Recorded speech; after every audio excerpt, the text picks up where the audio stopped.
সবাইকে স্বাগতম সাত কথা বাই সেজুতি চ্যানেলে। আজকে আমি দেখাবো খুব সহজেই ঘরে কিভাবে রেস্টুরেন্ট স্টাইলের ভেজ ফ্রাইড রাইস রান্না করা যায়। আপনারাও যদি এভাবে রান্না করতে চান তবে ভিডিওটি শুরু থেকে শেষ পর্যন্ত দেখার অনুরোধ রইল। চলুন বেশি দেরি না করে আজকের রান্নার ভিডিওটি শুরু করি। রান্না শুরু করার প্রথমেই আমি পোলাওর চালটিকে কিছুক্ষণের জন্য ভিজিয়ে রাখবো। আমি কখনোই পোলাওর চাল সরাসরি ধুয়ে ব্যবহার করি না। আমার মতো আপনারাও কি এই কাজটি করেন সেটি আমাকে এই ভিডিওটিরই কমেন্ট বক্সে লিখে জানাবেন। এখন আমি প্রথমেই চালকে সেদ্ধ করার জন্য চুলোয় গরম জল বসিয়ে নেব। আমি ভিডিওটির জন্য আগে থেকে গরম জল করে রেখে দিয়েছিলাম। জল ফুটে উঠলে দিয়ে দিব আমরা এতে সামান্য সাদা তেল। তেল দিলে চালটা খুব ঝুরঝুরে হবে আর একটির সাথে আরেকটি লেগে যাবে না। এরপর এতে দিয়ে দিব কিছু তেজপাতা, দারচিনি ও এলাচ। সাথে দিয়ে দিব 1 কাপ ভিনেগার। এই সময় ভিনেগারটা দিলে হয় কি, এটা চালের ময়লা ভাবটা দূর করে ফেলে আর চালটা তখন সাদা ধবধবে দেখায়। আমার সাথে আপনারা কারা কারা একমত সেটি আমাকে কমেন্টের মাধ্যমে জানাবেন। এখন আমি এতে স্বাদমতো লবণ ও কিছু গোটা মরিচ দিয়ে সব কিছু ভালোভাবে নেড়ে চেড়ে নেব। জলটা যখন এভাবে টকবক করে ফুটে উঠবে তখন আমরা ভিজিয়ে রাখা চালটি ভালোভাবে ঝল ঝেড়ে এইখানে দিয়ে দিব। এই সময় জালটা খুবই হাই রাখতে হবে। চাল দেওয়া হয়ে গেলেই বন্ধুরা এটা অনবরত নেড়ে যেতে হবে। নাড়া না দিলে চালগুলো দলা পাকিয়ে যাবে, তাই আপনারা এই সময়টা একটু সতর্ক থাকবেন। এভাবেই আমরা এখানে চালটাকে 80 to 90% সেদ্ধ করে নেব। চালটা যখন সেদ্ধ হয়ে যাবে তখন আমরা একটি জল ঝরার মতো একটি পাত্রে চালটিকে ঢেলে নেব।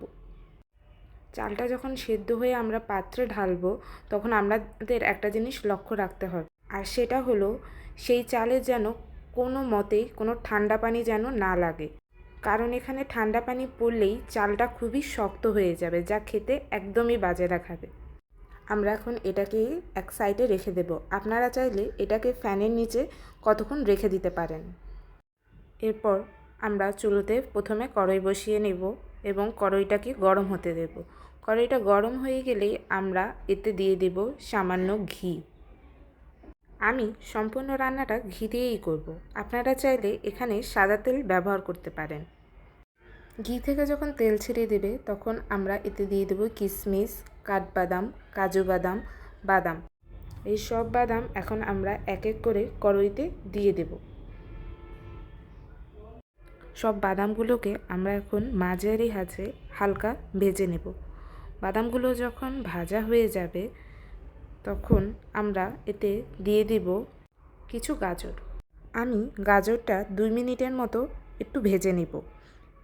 গাজরটা যখন ভাজা ভাজা হয়ে যাবে হালকা, তখন আমরা এতে দিয়ে দিব সামান্য বরবটি। এখন আমরা বরবটি ও গাজর দুটোকে একসাথে হালকা সামান্য নেড়ে চেড়ে আমরা মাঝারি আঁচে কিছুটা সময় ধরে ভেজে নেব। বরবটি ও গাজর যখন হালকা ভাজা হয়ে যাবে তখন আমরা এতে দিয়ে দিব ক্যাপসিকাম। প্রথমে আমরা দিয়ে দেব হলুদ ক্যাপসিকাম, তারপরে দিয়ে দেব আমরা লাল ক্যাপসিকাম, সাথে দিয়ে দেব কিছু মটরশুঁটি। আপনারা চাইলে শুধু সবুজ রঙের ক্যাপসিকাম দিতে পারেন। আমি ফ্রাইড রাইসটা একটু কালারফুল করার জন্য হলুদ ও লাল ক্যাপসিকাম ব্যবহার করেছি। এখন এই সবজিগুলো হালকা নেড়ে চেড়ে একটার সাথে একটা ভালোভাবে মিশিয়ে নেব। মেশানো হয়ে গেলেই আমরা এখানে দিয়ে দেব স্বাদমতো লবণ। লবণ দেওয়ার ফলে সবজিগুলো থেকে হালকা জল ছেড়ে দেবে এবং ওই জলেই সবজিগুলো ভালোভাবে ভাজা হয়ে যাবে। এক্সট্রা এতে কোনো জল দেওয়া লাগবে না। এখন আমি সবজিগুলোকে হালকা নেড়ে চেড়ে ঢাকনা দিয়ে কতক্ষণের জন্য রেখে দেব যাতে সবজিগুলো ভালোভাবে সেদ্ধ হয়ে যায়।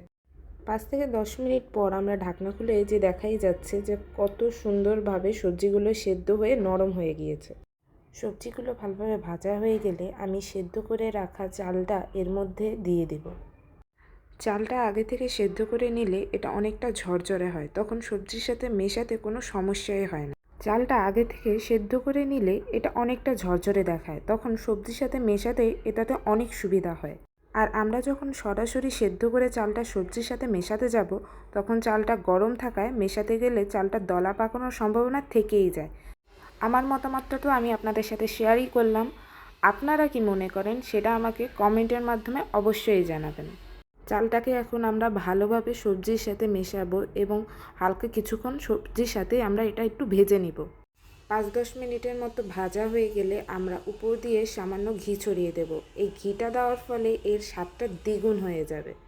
এখন আমরা এই ঘিটাকে ভাতের সাথে খুব সুন্দর করে মিশিয়ে নেব।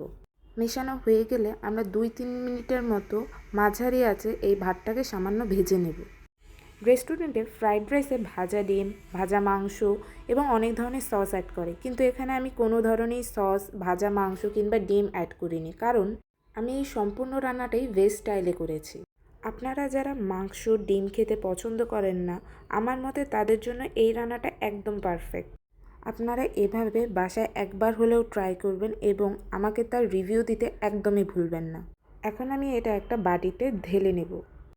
আপনারা এটা গরম গরম সবজি কিংবা আপনাদের পছন্দ মতো যে কোনো পদের সাথেই খেতে পারবেন। যাদের মাংস অনেক ফেভারিট তারা কষা মাংসের সাথে এটা একবার হলেও ট্রাই করবেন।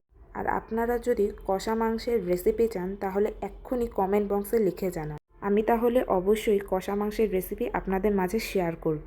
ভিডিওটি ভালো লাগলে চ্যানেলটিকে শেয়ার করে দেবেন এবং লাইক অ্যান্ড সাবস্ক্রাইব করে আমার পাশে থাকবেন। তো আজ এতটুকুই। শীঘ্রই দেখা হবে নতুন কোনো রেসিপি নিয়ে।